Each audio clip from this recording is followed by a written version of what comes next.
Liepāja ir iekļuvusi play-off spēlēs.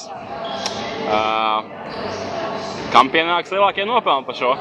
Es domāju, visai komandai kopā, kā mēs tai noskaņojamies, kā mēs noskaņojamies, vienkārši kā mēs secām, man liekas, mēs šo sezonu tādu vēl neesam ceļojuši. Šitā mēs TDT arī varētu uzvarēt šajā sezonā. Laikam bija ļoti nopietna gatavošanās šodien, vai ne? Jā, tīri morāli. Ko darījāt, kā treneris noskaņoja? Vakar mums bija treniņš, kur mēs viņas sadarbības paskatījāmies, kā jāsaka pareizi. Un tad video. Pret RTU, ko viņi spēlēja, tā bija viņa pēdējā spēle. Daigi paņēma uz ātrumu. Jo, šodien ļaujas viņas ar ātrumu spēli, tad tev jāspēlējas ar ātrumu kājām. Vai sezonas laikā ir kāds brīdis, kas palicis atmiņā un kad bija grūti brīži? Man liekas, grūti brīži, man liekas, ļoti sāpīgi zaudēt pret Cēsīm. Jā, parasti ļoti labi iesākām, bet beigas kaut kā neizturējām. Jā, plus 19 pat mums bija Liepājā, un tas tā žēl, ka mēs šeit zaudējām, jo tad mēs būtu mierīgākie šeit. Kristīna mazo arī uz spēlēm ņem līdzi Liepājā? Jā, protams, viņa nākas, viņa skatās māmu. Kas ir jums labākie līdzstēji? Liepājnieki. Trenerītes. Jā. Arī treneri Līvija nākas mūsu visām spēlēm ļoti līdzi.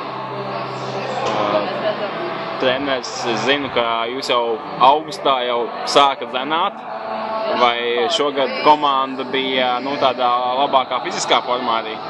Bija, jā. Liekas arī, noteikti arī tehniski bijām labāks. Jā, mums tika iemācītas dažas lietas pilnīgi no jauna. Ļoti dažādi aizsardzības veidi. Domāju, tas ļoti liels iegūms. Man liekas, tad visvairāk skatācijas bija tiešām, kā agresīva aizsardzība šogad komandai bija. Jā. Un arī tas, ka uzbrukuma laikā varam viņu mainīt no cilvēku pāriet uz zonu, arī otrādi. Reiz pat vienā uzbrukumā mēs reizēm mainījām bija zonu un priekšu, un katru visiem cilvēku pēdējās 10 sekundes sadavu. Kā gāja jaunajām meitenēm, kas vēl sporta skolā iet? Arī labi, tas, kas šogad beidz. Vienīgi var manīt, ka ir lielāks nogurums. Es domāju, ka jāsas vairāk. Viņām ir tā, ka tas brīdienis skās mums jau mazāk. Nu ko, tagad laikam Liepājas Lāvām arī vēl jāteikt četrniekādi. Liepājas Lāvas, kā jūs viņas vērtējat? Jauna komanda šogad? Jauni, jā, viņi visi ļoti jauniņi. Pēc spēlēt gribu un labi, un pret Ventspilu viņi tur ļoti cīnās arī. Vēgi pat viņi, man liekas, ka labi nospēlē. Un beigās kāds domas par play-off spēlēm? Kas būs? Jā. Sākumā jau cīnīties paši tēmē. Jā. Nu, iesim uz labāko rezultātu, man liekas, ka... Nu, ja tur ne... Reālākais jau varētu būt, ka ir trešā. Pa trešā vieta. Jā, un tur jau droši vien mēs, ka mums būs RTU pretī, tāds izskatās, ne?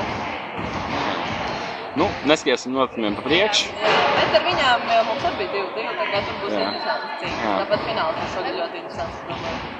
Paldies, varbūt vēlēties kādu pasveicināt. Mājās palikušās komandas biedrēs, kurš šodien nevarēja ierasties. Cerams, ka viņi varētu mums īši. Māja, Laura. Paldies, tās bija Kristīna un Daigi.